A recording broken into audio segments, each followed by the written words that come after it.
राजधानी लखनऊ के राजाजीपुरम सेक्टर ई में भागवत कथा व ज्ञान यज्ञ के दौरान श्री कृष्ण व सुदामा की अनूठी मित्रता को प्रत्यक्ष प्रदर्शित किया गया।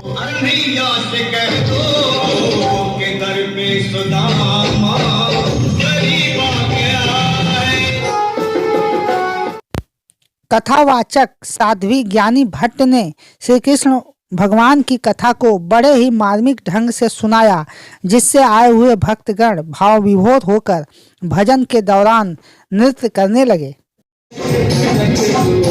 जोरदार तालियां, जोरदार तालियां। राधे राधे। जोरदार तालियां, जोरदार तालियां और तेज से।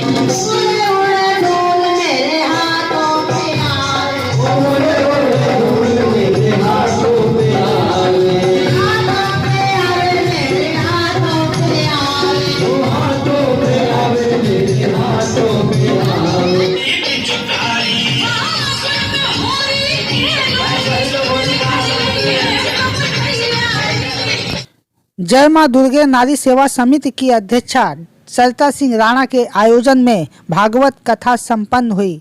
28 दिसंबर को दोपहर 2 बजे से भंडारा होगा। मेरा नाम सरिता सिंह राणा है और मेरी संस्था मां दुर्गा नारी सेवा समिति है।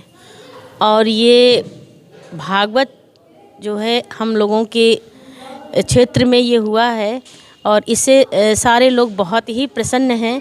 बच्चे भी काफ़ी तादाद में आते हैं और सभी महिलाएं अपने अपने बच्चों को लेकर के आती है, तो मुझे बड़ी खुशी मिलती है कि कम से कम अपने बच्चों को लोग धार्मिक चीज़ों से जोड़ रहे हैं, उनको अच्छे संस्कार दे रहे हैं। और आजकल का समय तो टीवी और मोबाइल का है, लेकिन उनसे हट करके 2-4 घंटे का समय माताएं अपनी बच्चों को लेकर के आते हैं, तो मुझे इन सब चीज़ों से बहुत अच्छा लगा, बड़ी प्रसन्नता हुई। और आज हमारे भागवत महापुराण का समापन हुआ है और इससे काफ़ी खुशी महसूस हो रही है कि बहुत अच्छे से हमारा भागवत संपन्न हुआ है। सब जी, ये कार्यक्रम हमारी संस्था मां दुर्गा नारी सेवा समिति की तरफ से हुआ है और सभी मेरी संस्था के पदाधिकारियों का अच्छा सपोर्ट रहा, अच्छा सहयोग रहा और बहुत अच्छा हम लोगों के सब साथ में ये सब कार्यक्रम हुआ। कल का कार्यक्रम है कि हमारे यहाँ ये भंडारे का कार्यक्रम होगा और ये राजाजीपुरम क्षेत्र में बहुत ही भव्य ये हुआ है भागवत महापुराण।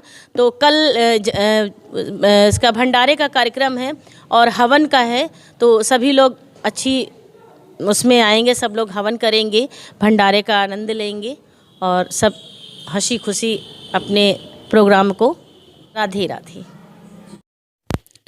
7 दिवसीय भागवत कथा कार्यक्रम का मुख्य संयोजन रमेश सिंह राणा, उमेश सिंह राणा, जिला उद्यान अधिकारी जौनपुर डॉक्टर सीमा सिंह राणा द्वारा किया गया, जिसमें समस्त क्षेत्रवासियों के साथ माताएं, बहनें और वरिष्ठ नागरिक मौजूद रहे।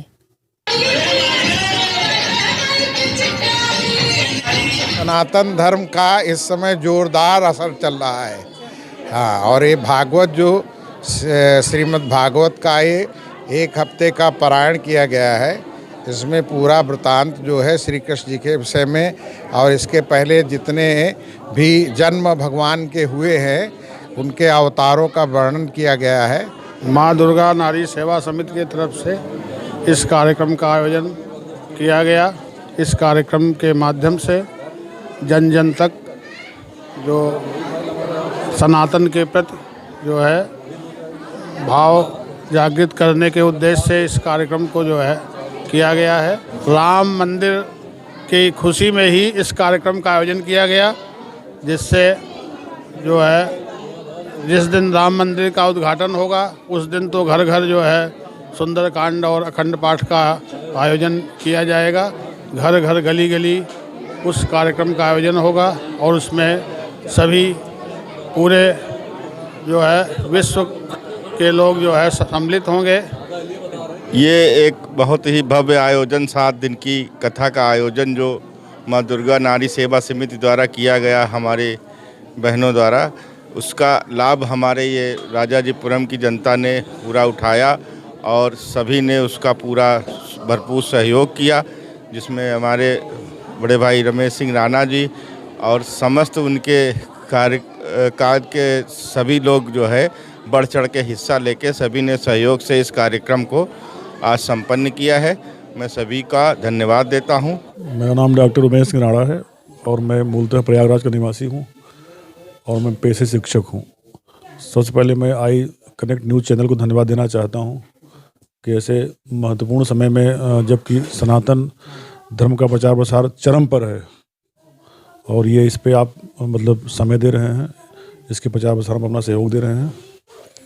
स्पेशली देखा जाए तो विगत 10-15 वर्षों से एक तरह से जो आज आप देख रहे हैं ये परंपरा लगभग ख़त्म होती जा रही थी और लोग अपने ही देश में, अपने ही धर्म, अपने ही संप्रदाय के प्रति लोग डरे सहमे हुए थे। लोगों को अपने देवी देवताओं का नाम लेने में बहुत जैसे हिम्मत जुटानी पड़ती थी।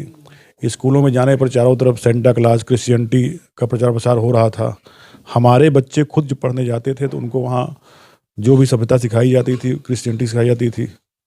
भगवान राम, मीराबाई, कृष्ण, सूरदास, तुलसीदास, इतने बड़े बड़े अपने यहाँ धार्मिक सब प्रचारक रहे, उन्होंने बड़े बड़े ग्रंथ लिखे, लेकिन जैसे लगता था कि ये सब यहाँ के रहने वाले नहीं हैं। इस तरह से यहाँ माहौल बनाया जा रहा था। लेकिन जब से भारतीय जनता पार्टी सरकार आई है, स्पेशली जब से योगी साम्राज्य स्थापित हुआ है, उनका शासन हुआ है, धर्म का प्रचार बहुत गहराई से हो रहा है। हो क्या रहा है? हमारा धर्म था जो मृतप्राय हो रहा था, उसको जो है पुनर्जीवित किया जा रहा है, उसको सम्मान मिल रहा है। अब आज बड़े गर्व से हम लोग अपने धर्म को, सनातन धर्म को, उसके सारे सिस्टम को, सारी परिपाटी को हम लोग मना रहे हैं, जिसके हाँ बहुत सही आपने कहा, भव्य राम मंदिर बन रहा है। कभी कोई सोचा था मतलब इतना बड़ा मतलब मंदिर का निर्माण हो सकता था? हम लोग जाते थे विगत वर्षों में जो है काशी विश्वनाथ दर्शन करने, तो कितनी छोटी गलियाँ थी, कितना अच्छा वहाँ गलियारा बन गया। अब जो है नंबर है मथुरा का, आपके वहाँ भी अच्छा काम होगा। और अब अगर यही कंडीशन रही तो आने वाले समय में जो है कुछ न कुछ और जगह भी होने की संभावना है। तो ये बड़ी खुशी का विषय है कि आज पूरा धार्मिक माहौल पूरे प्रदेश में, पूरे देश में हो गया है। अब अभी दुख होता है। जैसे अभी देखिए, अब आप जो है केरल में देख लीजिए, मणिपुर में देख लीजिए, पश्चिम बंगाल में देख लीजिए, अपना देश, अपना झंडा भी लोगों को तकलीफ दे रहा है। ऐसा वहाँ मतलब जहर फैलाया जा रहा है। लेकिन अब वो दिन दूर नहीं, जो कंडीशन उत्तर प्रदेश की है, जो कंडीशन मथुरा की है, जो कंडीशन हमारे यहाँ अयोध्या की है, वही पूरे देश प्रदेश में होने वाली है। और ये हर गली मोहल्ले में जिस तरह के आयोजन हो रहे हैं, जिसका आज आप बाइट ले रहे हैं, अब ये माहौल पूरे देश में एक समय ऐसा आ गया हो जाएगा। बिल्कुल नहीं, बिल्कुल नहीं हावी नहीं देंगे। अभी 10 वर्ष केवल पीछे जाइए तो लोग कहते थे हम विदेश जाएंगे, बच्चे कहते थे हम विदेश पढ़ेंगे। और आज ऐसी कंडीशन है कि अपने प्रधानमंत्री के सामने बड़े बड़े विकसित देशों के मतलब जो पूरे विश्व पर शासन करने वाले अमेरिका जैसे लोग हैं, वो हाथ मिलाने के लिए तरस रहे हैं, गले से मिलाते हैं। क्या पहले ऐसी कंडीशन थी? तो ये बड़ा स्वर्णकाल समय आ गया है वैदिक सभ्यता का के विकसित होने का, सनातन धर्म के विकसित होने का। नमस्कार, मैं सबसे पहले अपना परिचय बताना चाहूँगी। मैं डॉक्टर सीमा सिंह राणा, जिला उद्यान अधिकारी जौनपुर। वर्तमान में मैं जौनपुर में पोस्टेड हूँ, रहने वाली तो प्रयागराज की हूँ। और यहाँ हमारे यहाँ लखनऊ में हमारे बड़े भैया और भाभी के यहाँ ये इस भागवत का आयोजन किया गया था, जो 7 दिनों से लगातार चल रहा था। और आज आखिरी दिन था और आकर के हमें भी ये सौभाग्य आखिरी दिन आकर के प्राप्त हुआ। और मैं बहुत ही गदगद हुई इस आयोजन को देख करके और सुन करके।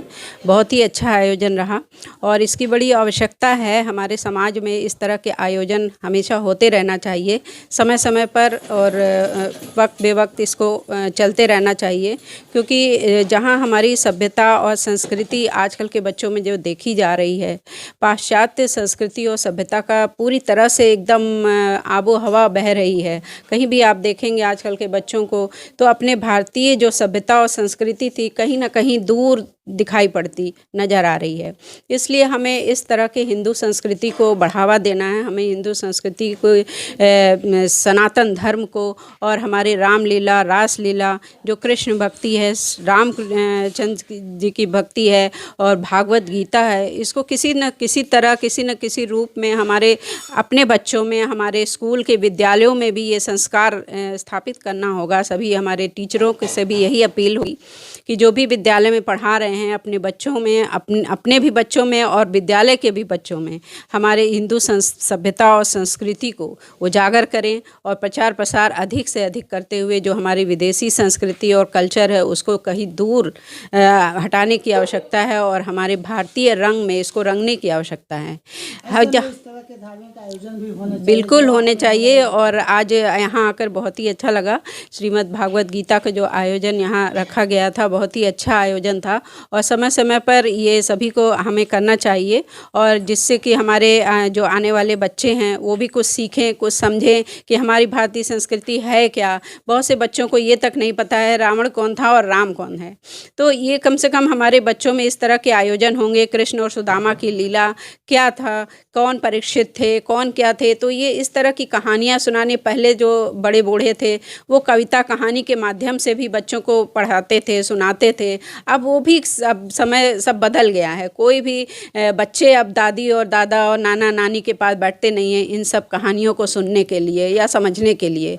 तो इस तरह से जो लीला है वो हमें समाज में हमेशा करते रहना चाहिए, जिससे ये बच्चों में बहुत अच्छा संदेश जाएगा कि हमें अपने भारतीय संस्कृति को किस तरह से अपनाना है, किस तरह से पुनर्जीवित करना है, जो कि कहीं ना कहीं छूटी जा रही है। जैसे रेत की तरह फिसलता जा रहा है हमारा संस्कार, हमारी संस्कृति, जैसे हमें बढ़ाने की आवश्यकता है। और पुनः हम यही कहेंगे कि बहुत बहुत धन्यवाद हमारे भैया को, भाभी को, जिन्होंने हमें यहाँ आमंत्रित किया और हम यहाँ आकर के उनका प्रसाद ग्रहण किए और बहुत ही अच्छा लगा। ये समय समय पर होते रहना चाहिए। जय मां दुर्गा नारी सेवा समिति के द्वारा भी किया गया है। जी जी जी जी इस नहीं इस माँ दुर्गा नारी सेवा समिति जो संस्था चल रही है ये मैं देखती रहती हूँ समय समय पर। बहुत ही धार्मिक अनुष्ठान में ये संस्था जुटी रहती है और बहुत ही सभी के सहयोग इसमें रहता है और बहुत सभी के सहयोग से ये कार्यक्रम सफल हो रहा है। और ये आशा करते हैं कि भविष्य में भी सभी के सहयोग से इस तरह के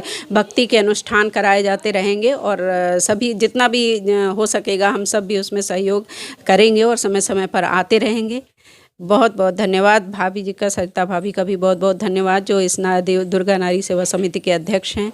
और हम जो आप पत्रकार भाई हमारे जो आप आई कनेक्ट न्यूज़ चैनल से, आपका भी बहुत बहुत धन्यवाद जो आप इस इतने बड़े आयोजन में साक्षी के रूप में आप उपस्थित हुए और हमें अपना समय दिया। बहुत बहुत धन्यवाद। इलाहाबाद से आए हैं। क्या सुनना है? शिखा सिंह। कृष्ण सुदामा का दृश्य देखे की होली हुई, सनातन धर्म का प्रचार हो रहा है। लोगों को छोटा बड़ा नहीं सोचना चाहिए, हम लोग सब एक समान हैं। ये दोस्ती समाज में एक अच्छा संदेश दिखाता है। राधे राधे। जी मेरा नाम अनुज कुमार शर्मा है। क्या संदेश जाता है समाज में इस तरह के आयोजन से? इस तरह के आयोजन से समाज में एक अच्छाई जाती है कि हम सनातन धर्म के प्रति कितना जागरूक हैं और जो यहाँ पे भीड़ इकट्ठा होती है उसको देख के लगता है कि हम सनातन धर्म को काफ़ी मानते हैं, हमारा समाज काफ़ी मानता है, जिससे सनातन धर्म का काफ़ी प्रचार हो रहा है। इसलिए हम इस आयोजन में सभी लोग काफ़ी अच्छा लगता है। जब हम आते हैं तो काफ़ी आनंदमय प्राप्ति होती है। यहाँ पे एक अलग एनर्जी, अलग ऊर्जा प्राप्त होती है। भागवत कथा का प्रमुख उद्देश्य सत्य मार्ग पर चलना और सनातन धर्म संस्कृति को जनमानस में प्रचार प्रसार करना है। कार्यक्रम में आए हुए भक्तों ने नृत्य करते हुए आनंदित हुए और अंत में आरती संपन्न हुई। I connect news bureau, Lucknow.